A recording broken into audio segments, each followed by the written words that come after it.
بسم اللہ الرحمن الرحیم۔ حضرت سلمان فارسی رضی اللہ تعالی عنہ بہت بڑے صحابہ میں سے ہیں۔ تمام صحابہ کرام میں آپ نے سب سے زیادہ عمر پائی ہے۔ آپ سبھی لوگوں کی خدمت کرتے تھے اور بہت سیدھی سادی زندگی گزارتے تھے۔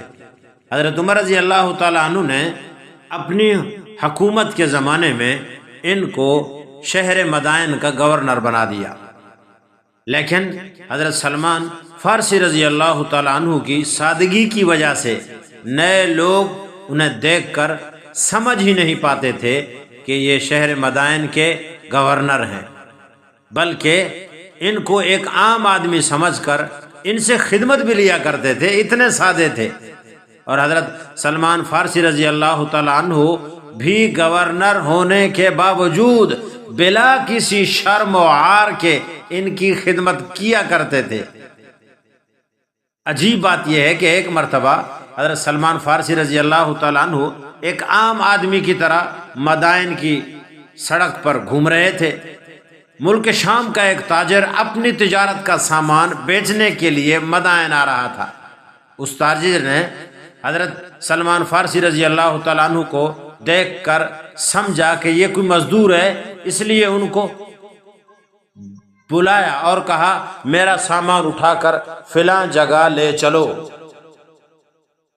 اس تاجر نے حضرت سلمان فارسی رضی اللہ تعالیٰ عنہ کو دیکھ کر سمجھا یہ کوئی مزدور ہے، اس لیے ان کو بلایا اور کہا میرا سامان اٹھا کر فلاں جگہ لے چلو۔ حضرت سلمان فارسی رضی اللہ تعالیٰ عنہ بھی بغیر کسی شرم کے اس تاجر کا سامان اٹھا کر چل دیے۔ کچھ دیر بعد جب مدائن کے شہریوں نے حضرت سلمان رضی اللہ تعالیٰ عنہ کو سامان اٹھائے ہوئے دیکھا تو اس شامی تاجر سے کہا ارے یہ تو مدائن کے گورنر ہیں، تو ان سے بوجھ اٹھوا رہا ہے۔ یہ سن کر وہ تاجر گھبرا گیا اور شرمندہ ہو کر حضرت سلمان فارسی رضی اللہ تعالیٰ عنہ سے درخواست کرنے لگا حضرت میں آپ کو پہچان نہیں سکا، میں معذرت چاہتا ہوں، گستاخی ہو گئی ہے، مجھے معاف کر دیں، میرا سامان مجھے دے دیں، میں خود لے کر چلا جاؤں گا۔ لیکن حضرت سلمان فارسی رضی اللہ تعالیٰ عنہ نے اپنے سر سے سامان اتارنے کے لیے بالکل بھی تیار نہ ہوئے، بلکہ فرمایا میں نے ایک نیکی کی نیت کر لی ہے، جب تک وہ پوری نہ ہوگی یہ سامان نہیں اتاروں گا۔ پھر انہوں نے وہ سامان اس کے ٹھکانے تک پہنچا دیا۔ طبقات ابن سعد البصری جلد 5 صفحہ 68۔ دیکھیں آپ کہ حضرت سلمان فارسی رضی اللہ تعالیٰ عنہ کی کتنی سادگی ہے اور لوگوں کے ساتھ ان کی بھلائی کا جذبہ آپ ملاحظہ فرمائیں۔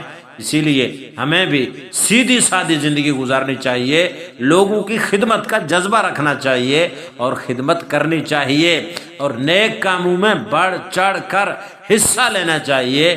اس سے لوگ محبت کرتے ہیں اور اللہ تعالیٰ خوش ہوتے ہیں۔